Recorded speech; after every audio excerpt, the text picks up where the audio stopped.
Welcome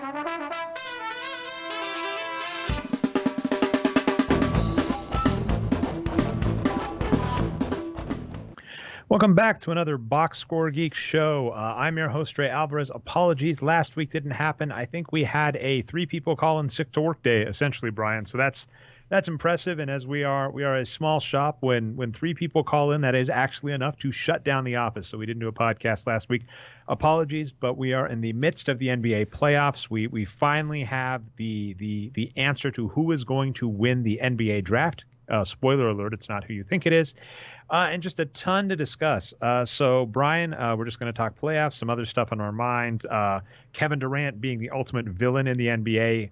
Tons of stuff. Just so much to go over. Anything you want to comment on before we just hop right into it?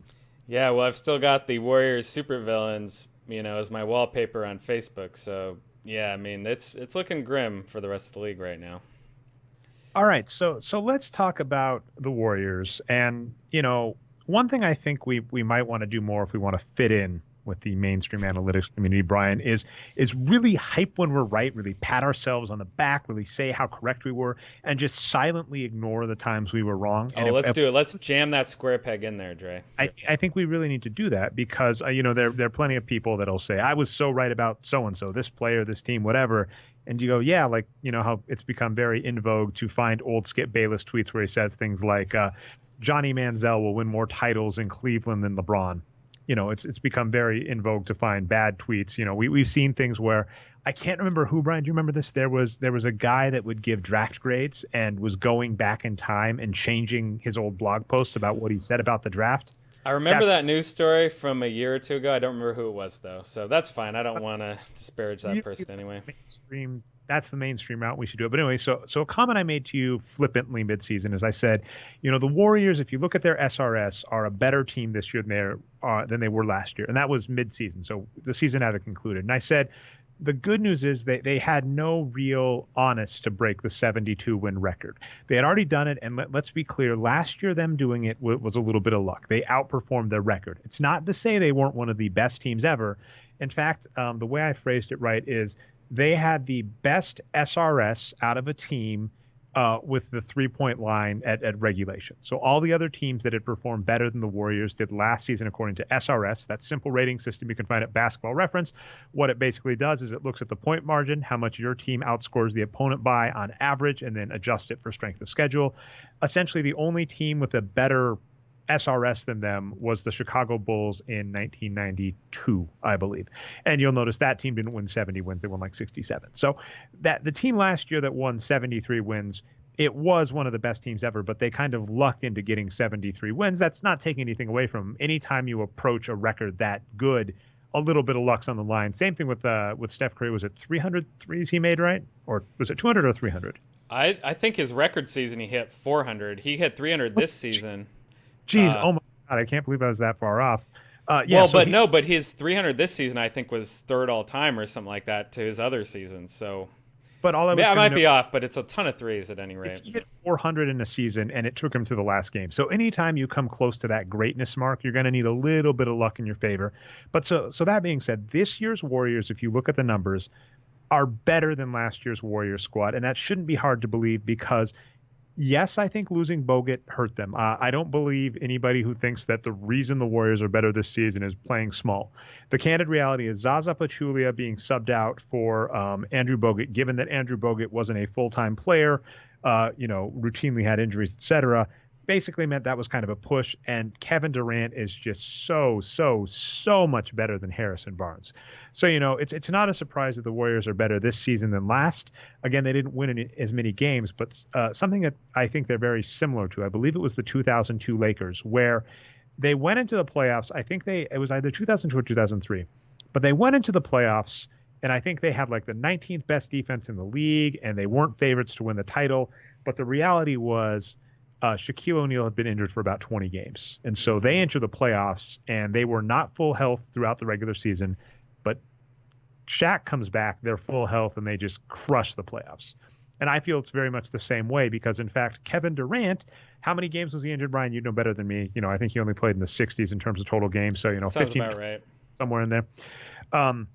I could look it up, although as we have our normal reverse sponsorship, currently the computer I have for podcasting is a Surface Pro, which I thought was cool because I thought it'd be easier for a lot of stuff.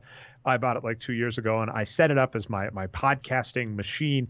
And the thing about it is it is so freaking slow at surfing the web somehow if I have like three things open. So reverse thing, maybe the new Surface Pros are better, but candidly, I really need to just convert You one got of to my get multiple devices, Dre. You got to have your phone and your second laptop like all there at once. That's how you do it. I should actually just get a tablet, and that's the annoying part about the Surface Pros. It's a tablet, so I'd hope the browsing was quicker. But anyway, so it's kind of hard for me to look stuff up. So apologies. It's not that we haven't looked this up before, but anyway, same kind of thing. Kevin Durant wasn't healthy for most of the season, or not most of the season. Wasn't healthy for about a quarter. Good chunk.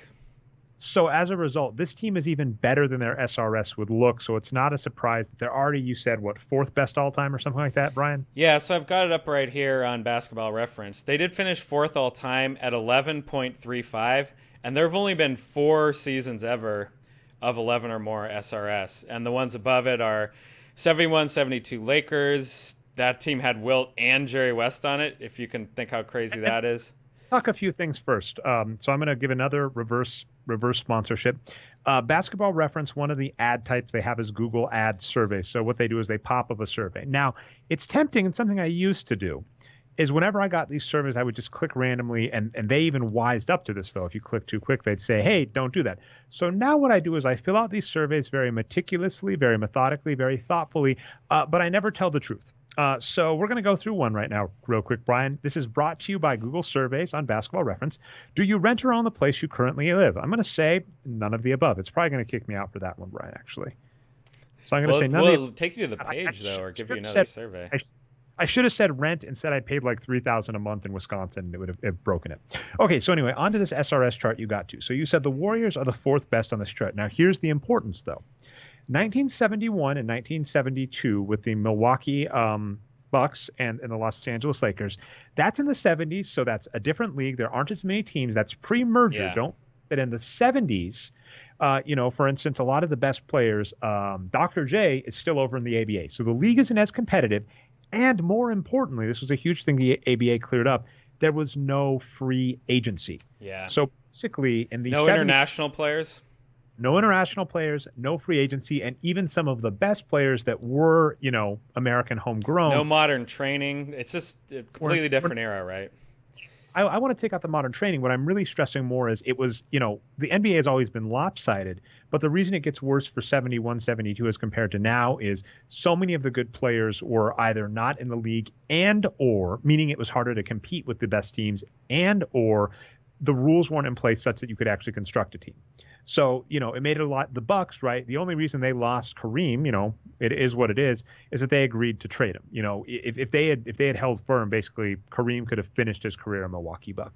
Now, in 1996, the Chicago Bulls, obviously the former greatest win team of all time, 72 wins, and the tied for most wins in an NBA season. And actually, it's not tied because we'll get to that in a second. The playoffs used to be shorter, but the most regular season wins until the Warriors last season, and the most regular season wins to also win a title.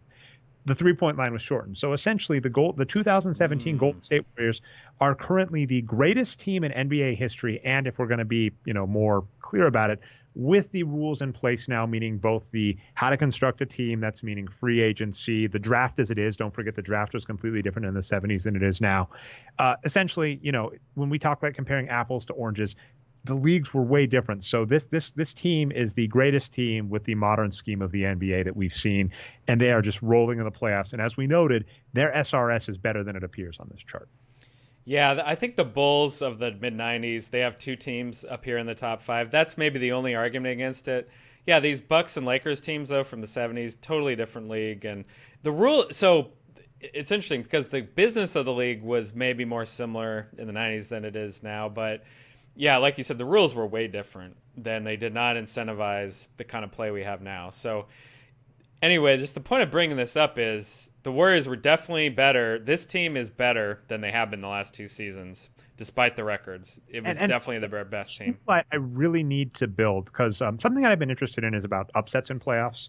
But a bigger thing, and I did this a little last year. So if you recall last year when the Thunder upset the Spurs, What ended up happening was if you actually said, let's take the adjusted P48, so that is the raw productivity before you factor in positions, and looked at every team, just basically stacked it, said, we're not going to worry about positions, who's playing what, we're just going to stack player productivity and divide. For every team in the playoffs. And this is something Arturo's mentioned in past, where one of the things a lot of teams do in the playoffs is they shorten the bench. This is something D'Antoni is notorious for, where, it's not surprising that a team that was really good in the regular season is even better in the playoffs because they're not playing scrubs. They're playing this is exactly what Cleveland's doing. They're playing LeBron James 5 to 10 extra minutes a game, and having LeBron James out there instead of anybody else on the Cavaliers is huge. So something I'd really like to look at too is if we look at the Warriors' regular season rotation and minutes and et cetera, and that's going to get us, essentially the wins produced is going to line up very similarly to SRS. It's going to be really just closer to point margin. We do league average, but SRS actually factors in the team's specific opponents, which is something we could maybe do in the future. But all I was going to say is, the Warriors, I think, in the playoffs are going to look significantly stronger because Kevin Durant is, his regular season minutes were lower to begin with, and he's injured part of it. So I think if you take out that first series against Portland where he was injured, since then, the Warriors are going to look even stronger than the regular season numbers, which is why it's not a huge surprise there, 12-0. And the pat ourselves on the back comment coming all the way back to Stardust Brian is, oh, good. What I made was the Warriors shouldn't aim for 73 wins. They should aim for 16-0. And I'm seeing some stuff where that could happen, though. I think some back of the napkin math, basically, if you thought the Warriors were a 4-1 favorite, 80% favorite to win every game against the Cavs, that would only be like a 40% chance of happening. So the odds on their side, but we've noted this, and this has already happened in the playoffs a bunch. LeBron James gets injured, or even, and this is going to hurt me, even Kyrie, who we will say, Kyrie, according to our numbers, has always been a good, not great player on that team. But their bench is so bad that I think if they lose Kyrie, Love, or Braun for the finals, it's kind of over because they do not have anywhere near the same caliber on the bench. Whereas in theory, it's not great.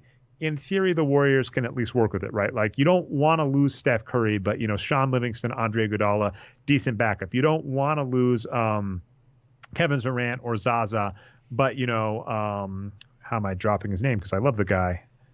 From the Nuggets, McGee. Oh, JaVale McGee. What a player. David West, both still playing well. So it's kind of like the Cavaliers cannot afford to get broken, and they've been playing the wheels off LeBron going into the finals, whereas the Warriors can at least afford a few missteps. And even last season was the breaking point with bad luck, where this season they've gone one star further than they had last season. So is what it is.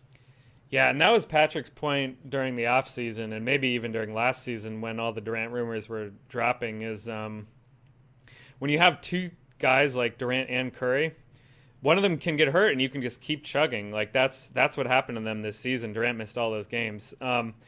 So they did suffer, obviously. So we were talking about SRS a little bit earlier and how only 4 teams all time have reached 11 SRS. They were over 12 before Durant got hurt. So that's kind of the season that they've had and the impact that he's had on an already great team. Let's throw a few more crazy things out, and I don't necessarily even disagree with this. So first off, we know for a fact that they have no MVP because they announced the finals. The finalists for MVP are Russell Westbrook, James Harden, and Kawhi. So no one on the Warriors is going to win MVP, and none of the Warriors made the first team All-NBA. And so all I want to stress is for a team this good, this is the first time ever a team this good hasn't made All-NBA. I didn't do SRS. I did divided by a win percentage. It's the first time ever a team this good hasn't made All-NBA. And I think only it's like 2 or 3 times in NBA history. I could even look back through my old tweets because I did tweet about it. But it's only happened 2 or 3 times where a team this good hasn't gotten an MVP. And like one of those, by the way, was Michael Jordan didn't get MVP because Karl Malone got it. And Do you I think that's correct, by the way, Dre? Would Kevin Durant sneak into the first team All-NBA? I don't think he would because of the injury. I think he would be second team. I think if he'd have played, another 10 games, he will easily get first team. That being said, it is a bit odd, and I don't know. I mean, I don't know how to feel about that because I feel one thing that happened is I think Steph Curry would have gotten in on name recognition. But when I'm saying the opposite. I'm saying based on the actual bodies of work, I don't necessarily think any of them deserve first team from this year. Yeah, and I agree. Someone actually said to me earlier, said if Durant hadn't got injured and stayed at pre-injury numbers, do you think he gets first team? I was obviously like, yes. And, Yes. and here was the other thing I said. So on May 18th, if you want to look at my Twitter feed, I said only Karl Malone in 1997 and Kareem in 1972 won MVPs over a player on an 81% win team. Whoever wins this year will likely join them. And now we can for sure say it. So whoever wins the MVP, this is only the third time in NBA history that a player has been on a team this good and not won an MVP, and additionally, the first time ever they haven't won all NBA. I do also think there's something to, again, I don't actually disagree with the voters, but we've seen this before. I think the voters can get petty about super teams, and we talk about paternalistic nature where no one really had a problem with the '08 Celtics as a super team, even though they clearly were. And you could even argue that Kevin Garnett did orchestrate that because he said, I'm not going to the Celtics until something changes. And so they had to get a better player. They had to get Ray Allen. There has definitely been some anger against players like LeBron James hopping ship, Shaq hopping ship, now Kevin Durant. So I'm not saying the voters are wrong here, but it's one of those where, it's the same thing with like plus minus. I can agree with somebody else's final outcome if they say this player is great, this player is bad, but I can look at how they got there and go, no, that was bad logic. So I think the logic that might have gotten some voters to not put Steph Curry or Kevin Durant in their first ballot All-NBA or their MVP votes is for the wrong reason, even if I agree with the final outcome. Yeah, and that's fair. And, we're talking about guys that are maybe slightly outside of first team NBA. When you have multiple of those guys in your team, that's going to lead to something good. All right, so I'm trying to think if there's anything else I really want to. There's one other thing, and I might even just hop straight into it about the Warriors this season. Here's what I'm going to let you get the Kerr, Mark Jackson, and the Warriors offense. You link a post here, and you're talking about what they're doing. And so I haven't read this thing, so you have to explain it, and then I'll poke holes and if I disagree with what you say. This is just more kind of piling on stuff about the Warriors. So yeah, just for context, we've had a few weeks off now. I haven't gotten to talk all about the Warriors, so I want to do that. I found this. This is let's see, where'd this stat come from? The guy's name is Now What Happens was on our NBA subreddit. So he went to Basketball Reference and looked up some stats. Actually, no, I think it's NBA player tracking. We'll post all the links anyway.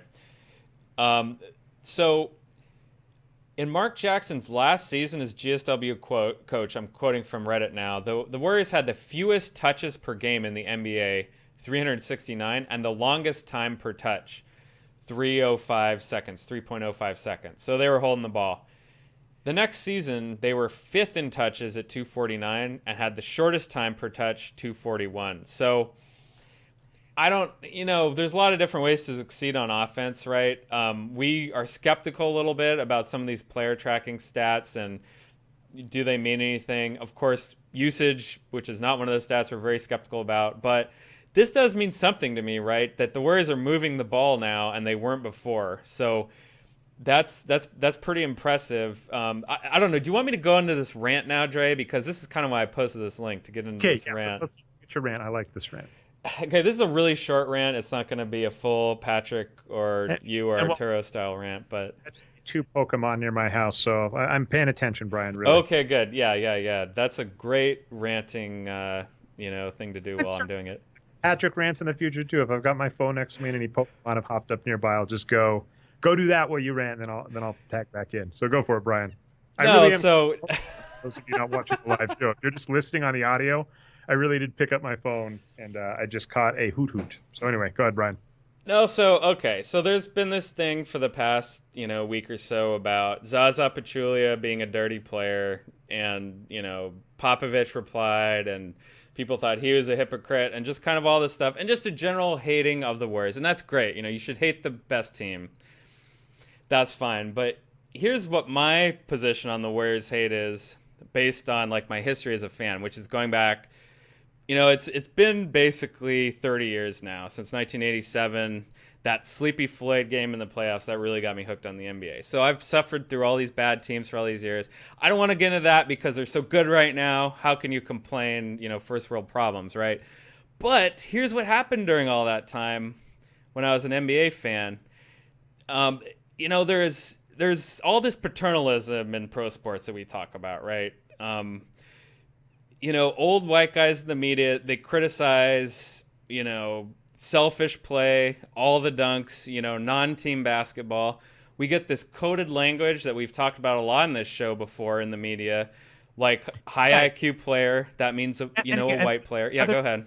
The other huge one, sorry, and I cut you off there, but exactly what you said. You said high IQ player. But the other huge one is, the athleticism angle where certain players are complimented. They basically said their game is just athleticism, which is bullshit. Yes, yes. DeAndre Jordan's a great example of that now even. Oh, wow. Really? I haven't even paid attention to that. But okay, so yeah. Exactly. The coded language that, he only dunks, right? He can't do anything else. That's total bullshit. He's an amazing player, but go ahead. But yeah, so I'm just agreeing where you notice this language and you're like, what's going on over there? So yeah, anyway, continue with the restaurant. Well, yeah, and so we sit through that in the 80s and 90s when I was a fan. We get into the 2000s. Allen Iverson comes along.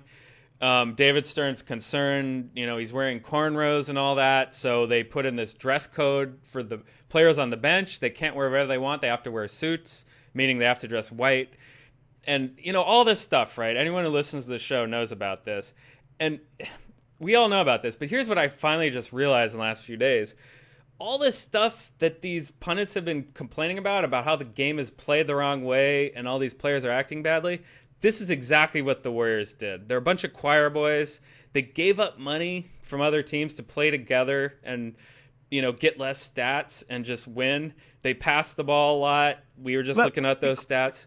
The odd part about the NBA in terms of what's considered being a selfless player is if you give up money to play for a team you want to play for or play with your friends or whatever, it's considered you being selfish. Whereas you taking the most money, which is why, for instance, Kevin Durant would have stuck with the Thunder, or why LeBron James would have stuck with the Cavs back in the day, it's considered giving back to the fans, which to me is bizarre because the reality is it's being selfish to give up money to play for something bigger. And let's point out that fans, this drives me nuts, right? Anytime I bash a team like the 76ers and say, this team sucks and da-da-da-da, and they should just focus on getting in the playoffs and whatever, and they go, they're not going to win a title with the squad. They're not going to win a title if they pick up, the three players. If I said, they could have easily picked up, this guy and that guy and that guy. I couldn't think of any names off the top of my head, Brian. It's embarrassing. They could have picked up those three guys. This guy and that guy, that's fine. Yeah, this guy and that guy, the famous backcourt duo. And, made the playoffs, people go, they're not winning a title with that team. And you go, most teams aren't winning a title. Yes. So the fans basically go, if you don't win a title, you don't matter. But then if you intentionally go to win a title, you're being selfish. And if you don't take more money, we've pointed out that if you have a home team, like the Milwaukee Bucks, I almost cursed. I'll try and be nice and not. The Milwaukee Bucks, I'm not a fan of, despite living in the state of Wisconsin. And as I pointed out, the Bucks are essentially and almost as affordable as going to Minnesota or Chicago for me to catch a game, candidly. They take money from me. The stadium deal means that they have subsidized this team. So when people go, LeBron James really should stick with the Cavaliers, it's like you are rooting for a billionaire that is taking money out of your pocket to win instead of letting LeBron James try and do what you are saying is the pinnacle of athleticism. So again, all of this BS when you're talking about, not the 76ers, the Warriors, I agree wholeheartedly with everything you said about them off the court. And then I'm just stressing that it gets even weirder when you're talking like all of this double speak and bullshit. It gets even weirder when some of the stuff they're doing, and I would argue is the right thing to do, people are going to view it the wrong way, which in no other field would be viewed that way. Kevin Durant leaving $8 million on the table in other fields would not be viewed as being selfish. That's right. A CEO will jump to their rival corporation. Like that happens, right? So, I mean, that's just, what you said is all I was trying to say is the Warriors check all these boxes that traditionally, I've seen the media and fans complain about. They act up off the court. They're unselfish. They dress too black. I mean, obviously people don't say that, but that's what they mean, right? All this different shit we were talking about. They just try to do all that, and all of a sudden we get to the end of the line. It's like, but you also have to play for the teams that we tell you to play for, or fuck you, something that would never happen in the industry. So I just think it's bullshit. Now, one thing I'll say is if you just hate Draymond Green and you think he kicks people in the nuts, that's fine. I can accept a lot of the hate, but I think it goes further than that for a lot of people anyway. One thing that's bullshit about that, and I completely agree. And in fact, I was against Kevin Durant because earlier this week, I think Kevin Durant, or it was 2 weeks ago, man, time flies. He said something like, "This is why people are mad the league is soft." And Yeah. it is weird. By the way, like the millennial hate, which as we've noted, I don't think you count as, so suck it. But I think I barely count That's as. right. Suck it. That's a millennial reference. That's like the Attitude Era WWE. But anyway, There we go. what I was going to say is, you see all these old people that are like, kids these days are soft and tough, tough, tough. And we've talked about how we hate the machismo culture. So it is really interesting. I am against, by the way, I'm against the tough nature of the NBA. I don't want players injured. And we might talk that in a second. But I was just going to note that it is funny that the teams that players, fans, et cetera, will put on a pedestal from the 90s, it's worth noting, like, at one point, I think Kurt Rambis took a clothesline from how am I missing this? Kurt Rambis, was it? Yeah, I kind of remember that. There's a lot of those kind of plays. The Bulls, too, were no angels. So it's kind of like the past where everybody's like, we miss the tough defenses and players these days are soft, which is something you'll hear Charles Barkley say. Then simultaneously, the minute that happens, and by the way, I don't want to put you on the spot, but yeah, the Zaza thing, sting, and I will say, it is the Popovich thing is, I think the problem with him is if it was any other coach, you could give a lot of credence to what he said, but Spurs fans have to be honest with themselves. That was it Robert Horry that hip checked Steve Nash in the playoffs a few years ago? Bruce Bowen is the big one. They're saying Bruce Bowen is the dirtiest player ever. He drop kicked what's his name in the face, and how can Pop look the other way? I actually think the year that the Suns lost because Amari hopped the bench, I could have sworn it was Robert Horry that hip checked, but I could be wrong. It was. I'm talking about something else in addition to that. Yeah. Yep. So that's all I'm saying is I think it gets rough because if he wants to say things have changed and I've changed, and that's fine. That happens to lots of people. So I guess all I'll say there is... just to give some context, so when the Warriors were criticized for being a dirty team, that's what caused Durant to say this is why, people think the league is soft. So I think you're probably right. There's a chance he is being sarcastic and he's like, we just can't win no matter what. But he was probably wrong on that one. Yeah. All right. So I'm trying to think of anything. Okay. So what I want to get to now is more inflammatory Kevin Durant stuff. So people were talking about how boring the playoffs are. And I'm not necessarily disagreeing with this year in the playoffs. What bugs me is if you're a fan of NBA history, this year shouldn't really be that outlierish to you. And I think it's very important. We've talked this a lot where, if a good player has a bad game or a good team has a bad game or something happens, you just kind of shrug your shoulders and go, you shouldn't overreact to that. And so this year's playoffs has a lot of weirdness in it, right? It is definitely very lopsided. And I'll talk a little bit about the issue there. And then, of course, one of the rough things that happened, right, is Kawhi got injured. And let's point out that Kawhi got injured the series before as well. So I'm not taking the Warriors off the hook. I'm just saying the Spurs, something we're going to have to put on for another show. We might have to do a segment called Andrew Sutton was right. Dear God. That happens a lot. It does happen a lot. And that's what I'm saying. We really should just, I think of the three of us, Andrew's hit rate is like the best. So I stay away from predictions for the most part. That's how I avoid that. We should just really prop up Andrew's good predictions and just say that's the things we say and ignore all the, the crazy stuff. We should ignore Patrick's optimism for the Minnesota Timberwolves. Although to be fair, I think it's very Charlie Brownish. I think Patrick accepts his Minnesota Timberwolves love is a little misguided.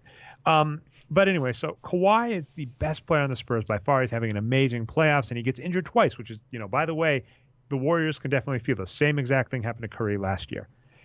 And then, of course, Isaiah Thomas, despite the fact that he did play, 2 games in the Eastern Conference Finals, I think maybe 3, it turned out he got injured in Game 6 against the Wizards, and so was playing injured.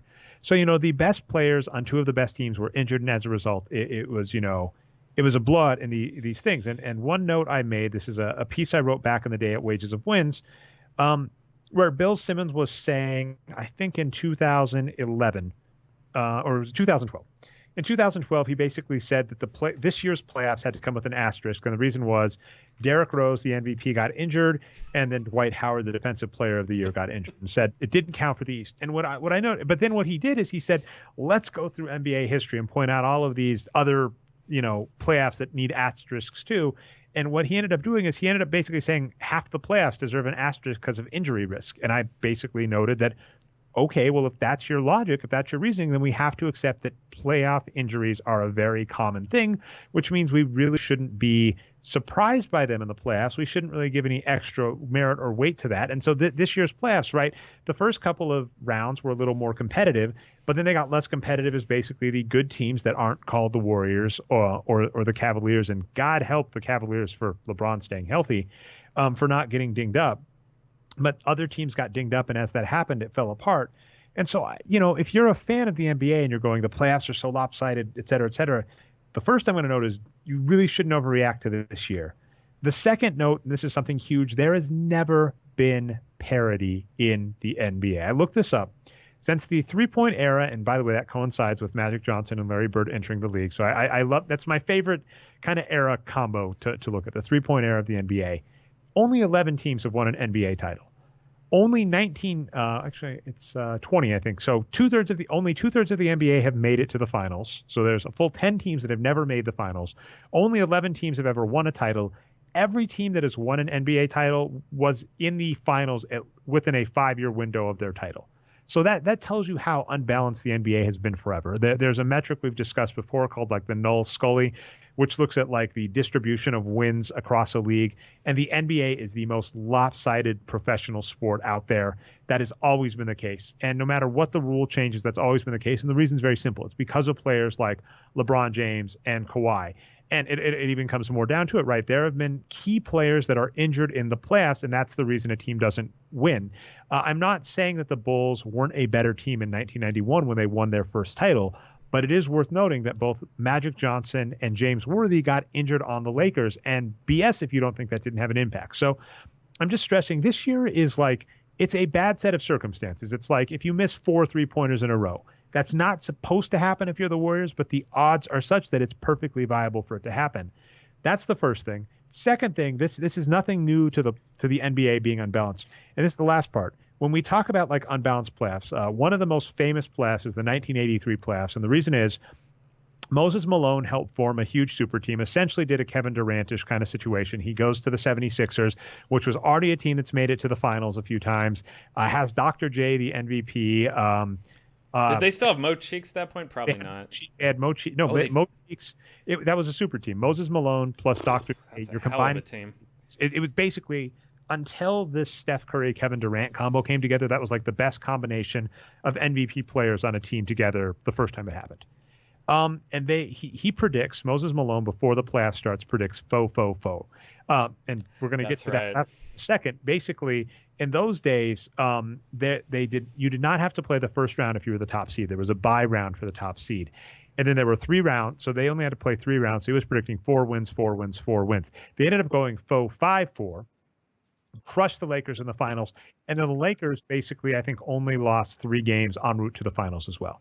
So that is the most uneven playoffs in modern NBA history. Because if you look at the total number of games that could have occurred versus the number of games that did, it was like below 70%. So fewer than 70% of the playoff games that could have happened. And this season, regardless of what happens, it's going to be kind of close. It's going to be one of the bottom 10, if we're talking 1980s on. It's going to be one of the bottom 10 in terms of games that could have happened versus games that actually happened. I may have to write that up as a piece, Brian. I did the research and never did anything with it. That's tough to say. That's a tongue twister. But so I just want to point out, this has happened before. Now, here's what was key to me, though. Guess what happens in 1984? The playoffs have the Big Brother took over the world also. No, sorry, keep going. 1984 wasn't 1984. But that was one of the most balanced playoffs, meaning the most number of games that could have occurred in the playoffs did. And it ended up in a Game 7 with the Lakers and Celtics. So to the same point. That's the first playoff series I remember watching. That was a hell of a series. Wow, I would have been 2 years old. So anyway, but my point being, if you're looking at this year's playoffs and freaking out, know that this has happened in the past. And the next year, the immediate next year, things turned around. And then so 2 last points, though, about the playoffs. I just mentioned in 1983, the faux playoffs, that the top team did not have to play the first round of the playoffs. And the first round was a best of 3. So then I think in 1984 and 1985, they changed it so that the top seed did have to play the first round, and they upped it, I believe, to a best of 5. And it stayed that way till 2006 when they upped the first round to a best of 7. So just to note, the playoffs, back in the day, if you were a top team, you would not play the first round. Even if you were a like third or fourth seed, you would probably only have to play 2 games. But now teams, even in the worst case scenario, right, have to play more games than they ever had. And we have talked this before in the past when we were talking resting players. The NBA has made a very conscious decision to add more playoff games as time has gone by, and it makes sense from a commerce side. It's obviously what fans, what fans would like to see. They want more playoff games, and teams want that as well. Because teams, we've talked this before, in terms of gate revenue and even TV revenue and sponsorship deals, teams make so much more money off a playoff game than a regular season game. So, of course, it's within the team's best interest to have more playoff games. But if you have more playoff games, you up the chance of players getting injured. If Steph Curry hadn't had to play against the Houston Rockets 2 years ago, there's a good chance he doesn't get that first injury, and then he probably doesn't get that second injury because he wasn't playing full strength, and then maybe he's full strength for the finals. So all I want to note, too, about the playoffs with people freaking out is if you're asking yourself for things to be, if you want things to be more fair, what you really want is healthy teams. And if you want healthy teams, you want fewer games, and that's a trade-off. And then the very annoying last point, this is kind of tangential. Thank you for letting me get this long rant in, Brian. There's a lot of bullet points. You can see why this didn't become a post. I started writing stuff, and I was like, dear God, I'm going to write an encyclopedia. But the very last thing that we have to note is the NBA draft has screwed up the parity of the NBA even more because, for instance, this season, Anthony Davis makes bullshit that he deserved, that he made All-NBA first team. Whatever. And Karl Anthony Towns doesn't make All-NBA. One of those is a travesty. I don't know which. But Anthony Davis doesn't make the playoffs, and Karl Anthony Towns doesn't make the playoffs. And in the past, what used to happen before lottery picks were more protected is the top teams, the Celtics, the reason they were a mega team in the 80s and kept things competitive with the Lakers is because they were able to get Kevin McHale and Robert Parrish via trade. The reason the Lakers were competitive is because they got Magic Johnson as a trade for a draft pick that actually turned into a draft pick. The fact of the matter is, if you view the draft lottery as helping parity in the NBA, we're never going to have parity across the 30 teams in the NBA. There are not enough good players to go around. But if you want the playoffs to be more balanced, the fact that we are taking the next generation, the top stars, and putting them on crappy run teams like the 76ers, like the Minnesota Timberwolves, that's why I'm excited about this year's draft with the Celtics, although I think they're going to pick the wrong player. I think Lonzo Ball is still clearly the best player to pick in the draft. They're not going to get him. But if you look at that, if you want parity in the NBA playoffs, not the NBA is never going to get parity. If you want that, you really have to get rid of the draft lottery. And obviously, the draft lottery and the number of playoff games, the two things that are really hurting the NBA in terms of competitive playoffs this season, they're not going anywhere. So that's what it is. Oh, yeah, I'm with you on that. We're watching a little of the 1984 finals. Man, Kareem was ridiculous, even in his old age back then. But, man, you touched on so many good points there. As far as, players being injured and dirty plays. So Iceman, one of the all-time commenters on Wages and Wins and Boxscore Geeks, messaged me on Twitter about this. He's like, do you think it's a dirty play? And, I have no idea. Looking at the different coaches and different people that actually would know that kind of thing, they don't seem to think it was. But here was how I replied to him. And it's pretty much what you were getting at towards the beginning, which is it's such a slippery slope, right? You can say last year that, Curry and Bogut were hurt, so that's an asterisk. You can say the year before Kevin Love was hurt, and that's an asterisk. I mean, why would we go through that exercise that apparently the Grantland guy did? What's his name? Anyway, why would he do that? Like, why would he not realize that's what it's going to be? I mean, you have to live in the world as it is, not, some other world. So that's just a weird exercise to me. Realistic question, unfortunately, too, is it a legal play? Because it's really rough. Did he officially announce retirement? I forget. Manu Ginobili. I'm not sure if he has yet. If he did, it was probably today, and I didn't see it. I haven't seen anything, but I know there's speculation. This is last season. But I was going to point out that, for years people called him a flopper. And the only logic I would have is if it's within the realms of the rules and it helps you win, then fine. And so the same thing where if you're allowed to guard that way, it's really rough. Zaza Pachulia clearly wanted a title. That's why he went to the Warriors. That is obvious. So I'm not even saying it was his intent to injure Obviously, let's make clear. If Zaza's intent was to injure Kawhi, then it was wrong no matter what, obviously. But if his intent was this is a close game, this is their best player, I really need to guard out on him, and just, basically got overly aggressive, but it's within the realm of the rules, then what needs to change is the rules. And again, I don't like the idea, so I'm disagreeing with Durant. I really think it's within the NBA's best interest to say, if they're endanger the lives of our player, the lives, geez, this isn't football. This isn't football. Well, okay, let me frame it a little bit more. So here's my current understanding, again, based on trying to read this stuff from coaches and people that understand, is that this used to be a legal play to go slide underneath them and let them land on you, maybe even up to the Bruce Bowen era. It was turned to be a foul somewhat recently in the last few years, but it's a common foul. So that's how they called it, right? He slid under him, he got a common foul. That he got hurt, unfortunately, but that's it. So I think what everyone's saying is, well, that's a dirty play. Should it be a flagrant 1 or a flagrant 2? That's kind of the rule change question is, should this thing be a common foul? I think we all agree yes. Should it be more? I don't know. Because if, this play happens all the time, right? Like people get slid under all the time. They just usually don't get hurt because they don't have a pre-existing injury. I don't know. It just feels like a real slippery slope to me, and I'm very biased in talking about this, so I probably shouldn't say too much more. All right. So I will just say this about Boston, Cleveland. Interesting that it wasn't wasn't another blowout. It's a shame that they've been missing Isaiah Thomas. We did note going into the playoffs, even before Isaiah Thomas, that, this was the weakest team to ever win a number 1 seed in the conference. And that even before we factored in the playoffs, Cleveland was a better team according to SRS. And as soon as you factor in LeBron James playing playoff minutes, it really wasn't close. So, it's a shame that we didn't get to see full strength. And again, like I said, if you want full strength playoffs with better things, one thing that is really good is the Celtics have the number 1 pick in the draft. Now, I'm not optimistic they'll do great with it. In fact, I don't remember. Was Jaylen Brown a good pick according to the numbers? I haven't looked over that. Jaylen Brown had a pretty poor year, his only year at Cal. So he was not a very good pick, unfortunately. But the one thing is he was very young, and he did better in the NBA this year than he did at Cal last year. So that's not necessarily a bad pick, but yes, he didn't have a great year in college. So I'm actually elated that the Celtics have won the number 1 pick. It makes me sad because I'm not sure I think the Celtics, I've said this a lot before, I think if you gave the Celtics to Arturo, oh my goodness, what happens in 3 years? Arturo would like that. I don't trust their current ownership because they, it's interesting where we talk like Hinkie. And one thing about Hinkie we said, and I've noted this before and I even gotten this discussion on Twitter this week, is I think what he did with the draft lottery was genius. I think, the BS about the election, I do think Hinkie was playing 9th dimensional chess with the draft.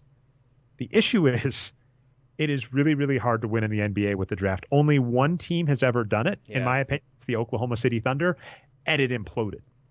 So, and basically the funny thing about gaming the draft the right way, which the Thunder did, is you basically give your team a ticking time bomb because you have a core set of players that are costing you, 10 to 20 million in a season combined, and then all of a sudden they explode to be worth 80 to 100 million. So this conversation is kind of like why are the Celtics getting so destroyed by the Cavs? They're not going to win, right? The Cavs are going to win. So how are we going to retool the Celtics?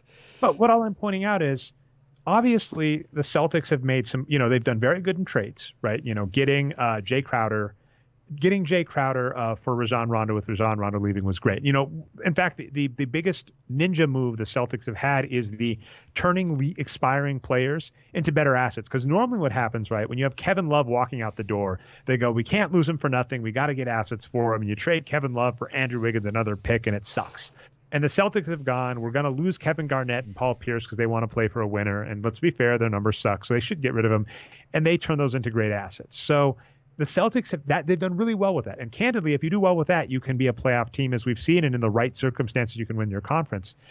They haven't really done well enough drafting or in signing big names, right? Al Horford, I've said, was a bad signing given his age and the length of the contract.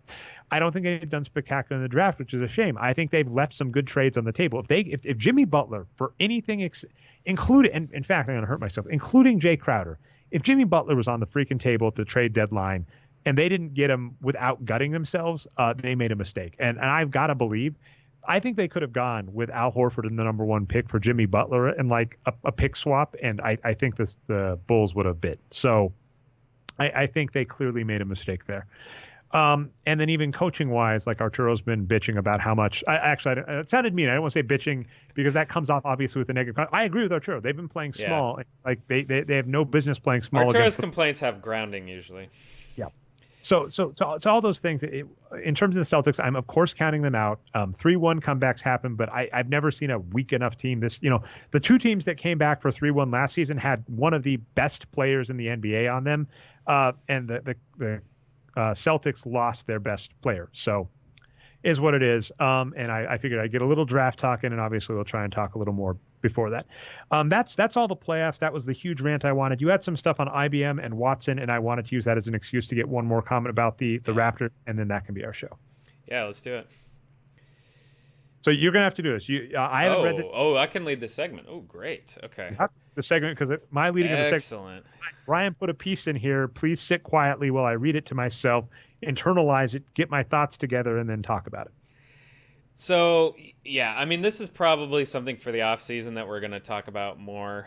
Let's bring this up. But I saw a TV commercial. Actually, we can start playing that. Do we have that here? I don't know. Maybe we don't. But I saw a TV commercial last night during the NBA game that IBM Watson is advertising for the NBA and doing basketball stuff. And I can't believe I missed this because this is like a year old.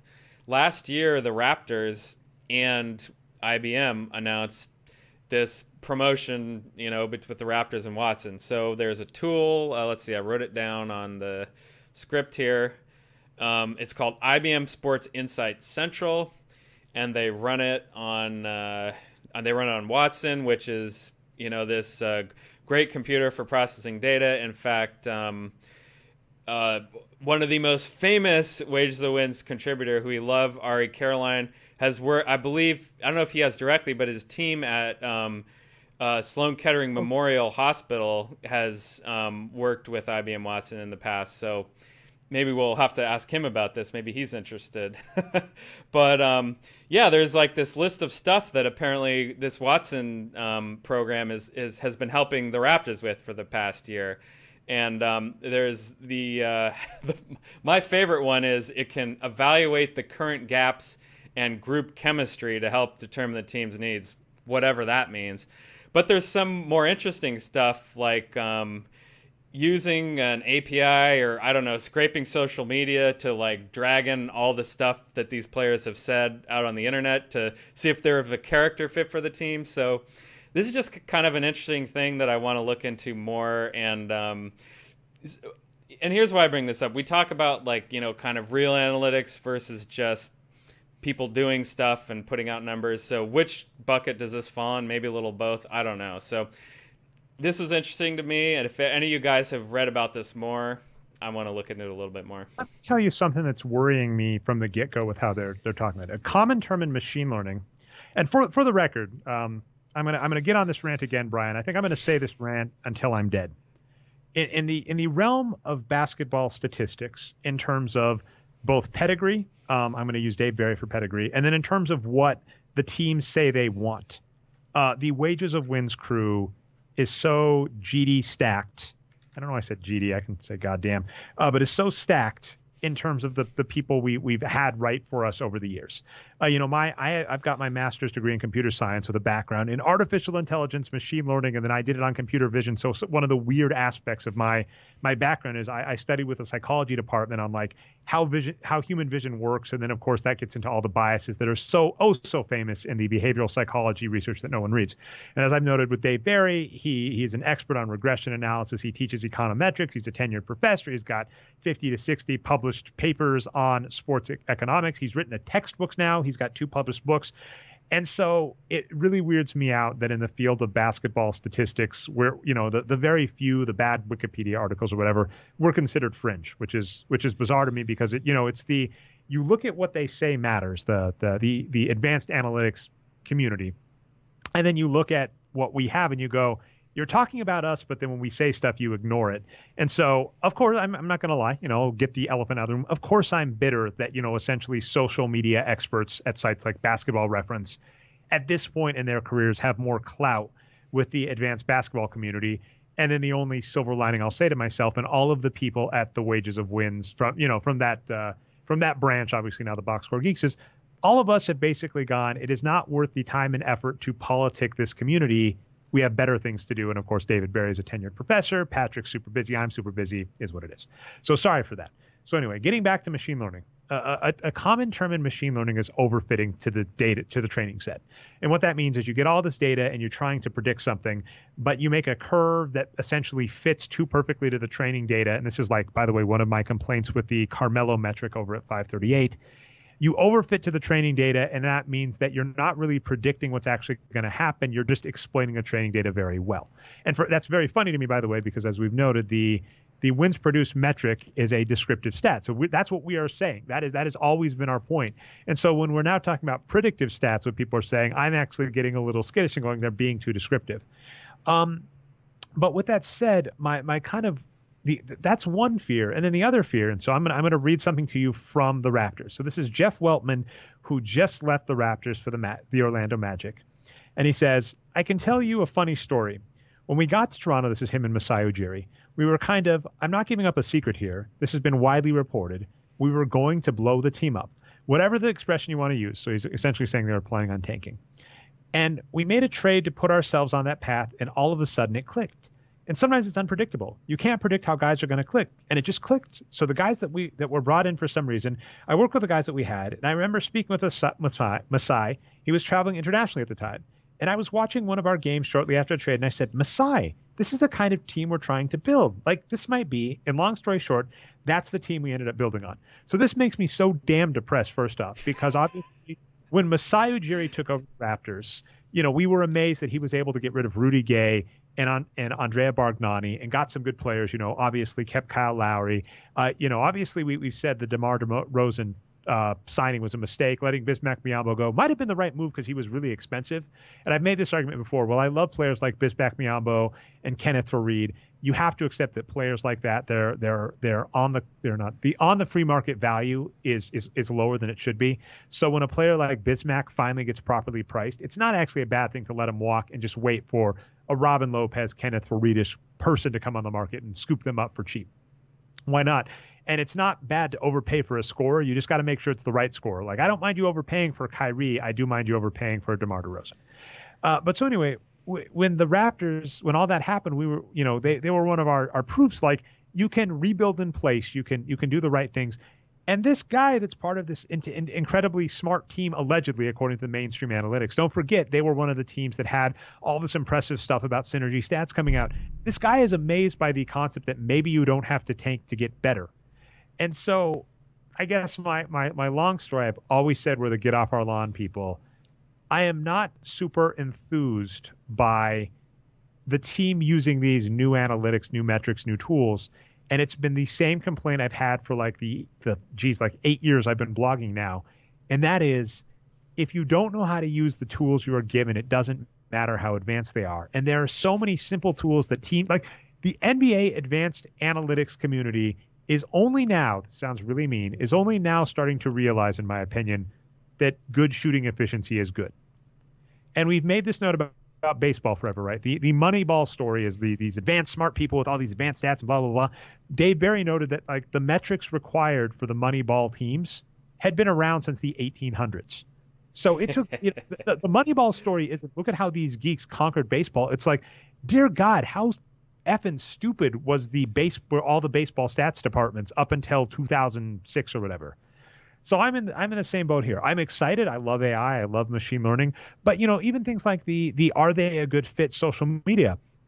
One of my last examples, I'm sorry I took us way over on this, Brian, so we should wrap up after this. I'll let you get the last thought. Michael Jordan was an asshole. Like, let's just be clear. If you were to go back, if Michael Jordan had Twitter in the 90s, I think NBA history would have been way different.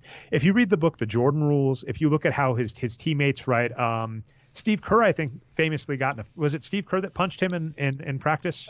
Jordan punched Kerr in the face in practice. So, apologies, Steve Kerr, not to besmirch you. So Jordan got so mad he punched Steve Kerr. Another player, Andrew Sutton, brought this guy up. I've forgotten his name. Wanted to break Michael Jordan's legs. Michael Jordan and Scottie Pippen relentlessly bullied Tony Kukoc in the Olympics. Michael Jordan was a jerk. And if you were going to talk about character fit, there are very few teams that would have thought Michael Jordan was a character fit. The same thing is true of Kobe Bryant. A lot of the top players we like in NBA history were jerks. And that's what's unfortunate, right? If you want to make a winning NBA team, sometimes you just got to get the players that, put the ball through the hoop at an efficient metric and don't lose the ball and keep the ball. And so I worry when they're going, we're gonna put this dossier together to look for ideal fit, to look for chemistry. From what I've seen, we just have a sentence on it, right? We don't know what that means. I'm saying that social media thing, that's what I'm saying is the way they are hinting at how they want to use the tool has me going, you have Steph. Like let's put it in a basketball analogy. You just got Steph Curry on the team, and you're talking about how excited you are about how you're going to have him take 90% of his shots from mid-range. And I'm going, what the hell is going on? Yeah. Here's a funny story, Dre. Speaking of your Packers up in Wisconsin, I read recently back the year he got drafted. I think that was 1995 was the year. He was him and Alex Smith, who's now at the Chiefs. Those were the two top quarterbacks in the draft, and it wasn't sure where they were gonna go. And my local team, the San Francisco 49ers, had the first overall pick. And Aaron Rodgers, well, he went to Cal. He's the local guy.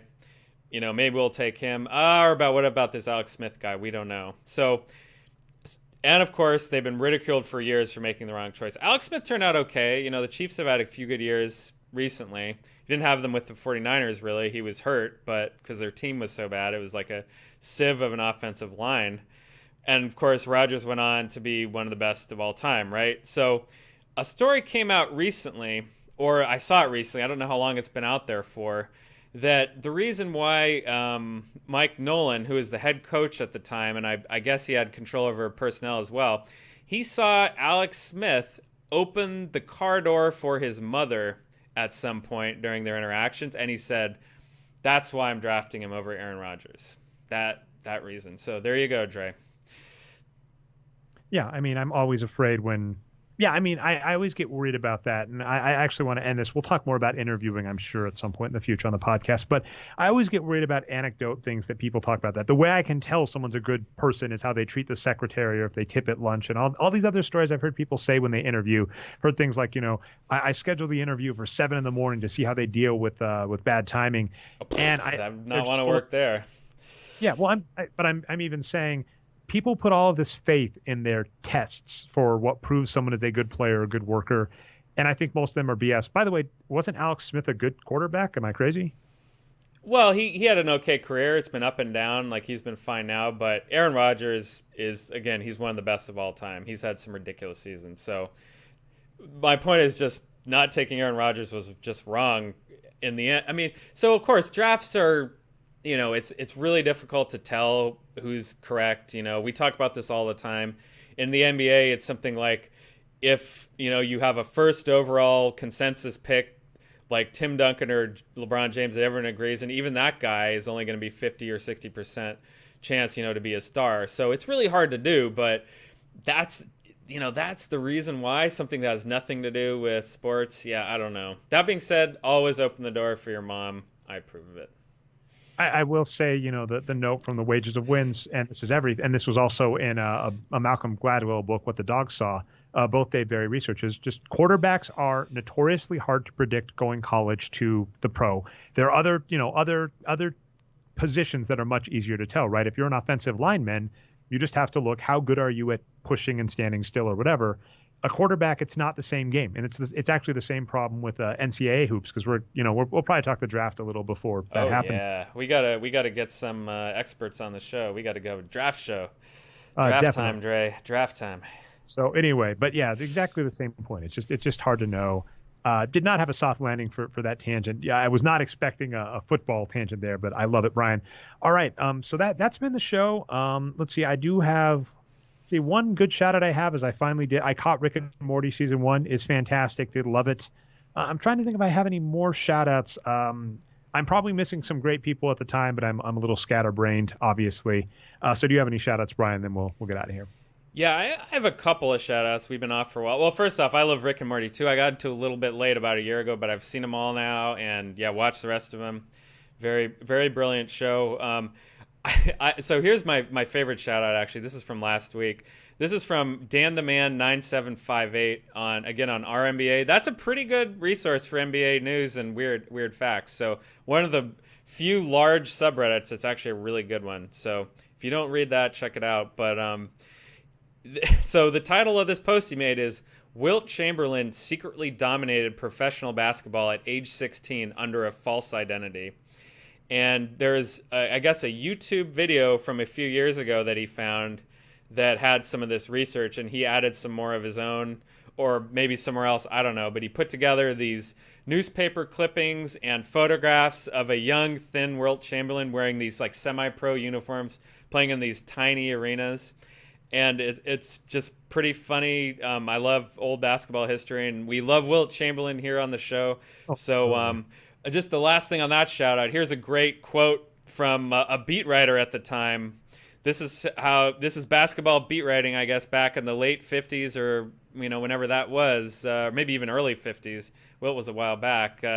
He said, Roy Lester, the old German's tallest player at 6'4", was dwarfed when standing alongside the rangy Negro. So there you go. Wilt was a great in semi-pro ball at 16. Pretty good stuff. Also, just to Enes Kanter, who was stuck in Romania after the Turkish government revoked his passport for speaking out in free speech, basically. He's been, I guess, his family has renounced him too for speaking out against Erdogan. So, good luck, Enes Kanter. He's in a right-wing fundamentalist party himself, so he's not like some liberal guy, but he seems like a good guy personally, so I'm glad he made it back to the U.S., and, he's been a good player in the NBA too. So those are both my shout-outs. Awesome. Okay. Well, that's been the Boxscore Geeks show. If you caught us not through the site, you can catch us at boxscoregeeks.com. You can find the show on iTunes and Stitcher. Subscribe, upvote, helps us out. We go live every week. We'll get scheduling settled down at some point in the near future, but twitch.tv/nerd numbers. We haven't even been announcing it on Twitter because we've been so haphazard. We'll try and get back to a more regular schedule, or more announced schedule at least. So twitch.tv/nerd numbers. If you missed the live show, you can catch recaps on channel Nerd Numbers on YouTube. I've been your host, Dre Alvarez. You can find me on Twitter as Nerd Numbers. Co-host and produced by Brian Foster. You can find on Twitter as Boxscore Brian. And not here today in person, but here in spirit, co-host Patrick Minton. You can find on Twitter as @NBA Geek. Thanks so much, and we will see you next time.